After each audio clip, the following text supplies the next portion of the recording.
esta reducción del bazo es duradera, siempre todo es relativo. Hay que tener en cuenta que los pacientes que se incluyeron en el estudio eran de alto riesgo o de riesgo intermedio 2, es decir, con una enfermedad avanzada y con una esperanza de vida pues recortada. Y vemos que en el estudio COMFORT 1, a los 2 años, el 65% de los pacientes mantenían la respuesta y en el COMFORT 2 era el 55%. Está bajado un poquito a los 3 años al 45%. Además de reducir el bazo, un efecto muy marcado de ruxolitinib es el impacto en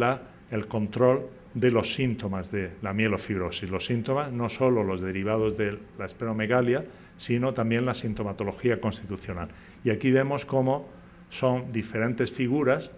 que lo único que muestran es que en los dos casos se utilizaron test diferentes para medir los síntomas, pero en los dos casos vimos que ruxolitinib era claramente superior a placebo y a la mejor terapéutica disponible de la mielofibrosis.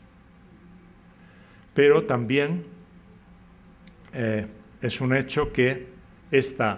control de los síntomas es muy dependiente del fármaco, de manera que si paramos el fármaco, en unos días se vuelve al estado basal. El paciente vuelve a tener los síntomas que tenía al principio. Y por esto es tan importante cuando decidamos parar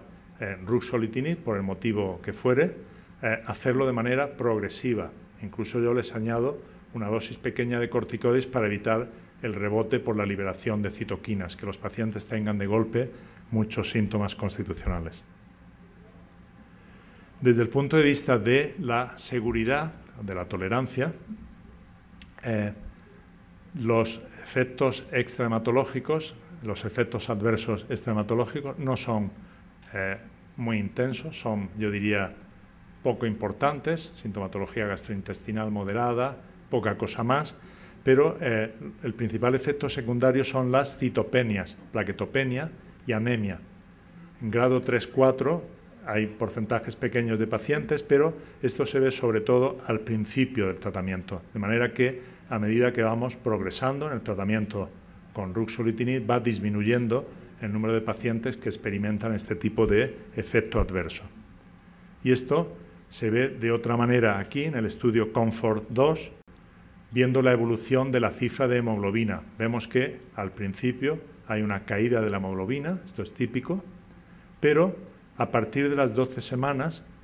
en la mayoría de pacientes hay un aumento progresivo y no es que aumente la hemoglobina, sino que vuelve al estado basal, es decir, que no habría un empeoramiento de la anemia a medio plazo, sí a corto plazo. Un efecto muy interesante que vemos ahora que disponemos de un mayor seguimiento de estos estudios es que esta mejoría sintomática del bazo, de la sintomatología constitucional, se acompaña también de una prolongación de la supervivencia. Este es el estudio COMFORT 1, donde los pacientes tratados con ruxolitinib sobreviven más que los pacientes del brazo de placebo a pesar del crossover. Y también se observa este fenómeno en el estudio COMFORT 2. Vemos que el brazo de ruxolitinib de entrada presentan los pacientes una mayor supervivencia, no es que sea como para tirar cohetes, como decimos en España, pero claramente se ve que sobreviven más que los pacientes que han recibido o que han sido asignados al brazo de placebo, de mejor terapéutica disponible. Estos son datos preliminares que presentó el doctor Baxnica en EJA recientemente, viendo que las primeras columnas de cada par de columnas representan ruxolitinib, la segunda mejor tratamiento disponible,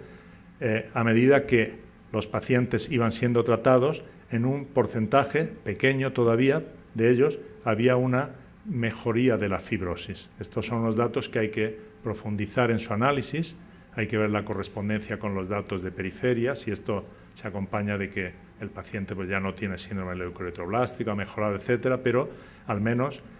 es un indicio de que puede haber algún cambio, al menos a nivel de la fibrosis, si bien en un porcentaje no demasiado elevado de pacientes.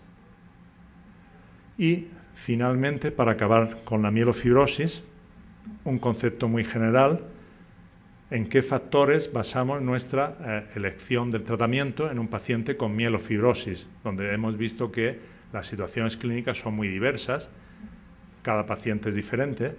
Hay dos factores fundamentales, uno es el grupo pronóstico y el otro es el tipo de síntomas, es decir, si el paciente tiene fundamentalmente anemia o tiene esplenomegalia sintomática, sintomatología constitucional, o lo tiene todo, que a veces hay que combinar fármacos.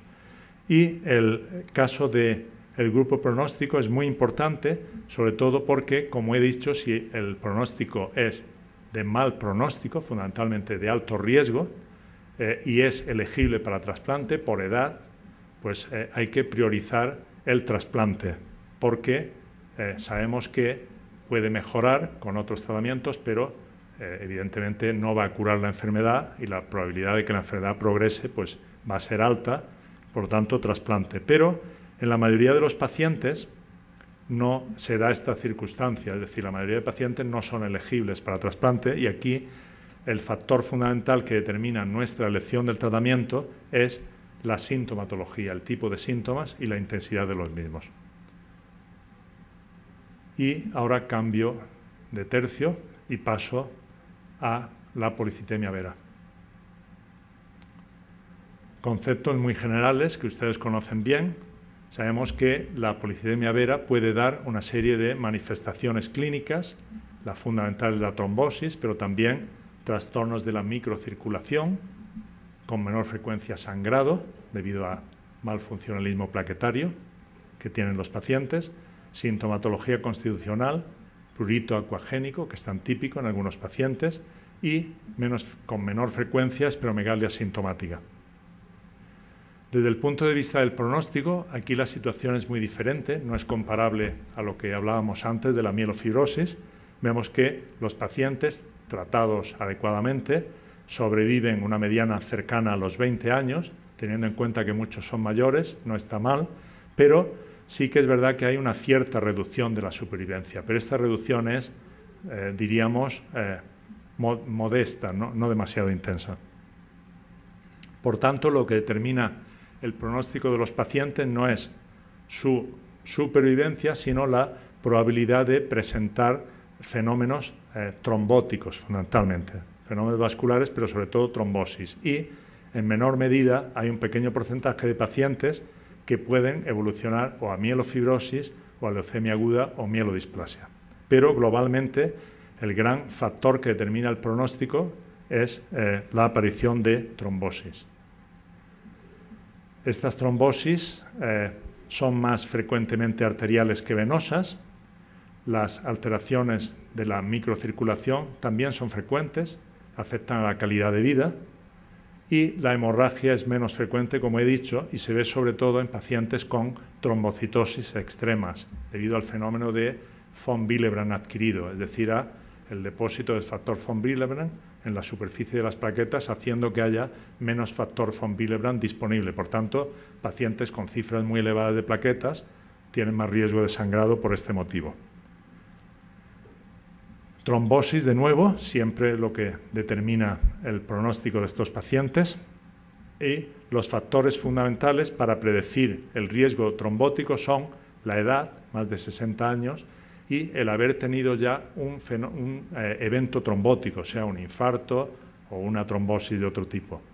Pero también pueden influir los factores de riesgo vascular, como la hipertensión, la diabetes, la hipercolesterolemia, el tabaquismo, la obesidad, y factores más modernos que van ganando peso, la leucocitosis y la carga alélica de JAK2. Desde el punto de vista de la clasificación pronóstica de riesgo de la policitemia vera, viene determinada por el riesgo trombótico y en él intervienen la edad y la historia de trombosis. Si el paciente tiene alguno de estos dos factores, se considera de alto riesgo, por lo tanto hay que tratarlo activamente con tratamiento citorreductor, mientras que si es de bajo riesgo, o sea, menor de 60 años y sin historia de trombosis, la actitud es más conservadora. Estas serían las bases generales para el tratamiento de la policitemia vera, la clásica flebotomía, las sangrías para mantener el hematocrito por debajo del 45%, la administración de aspirina a dosis bajas, si no está contraindicada,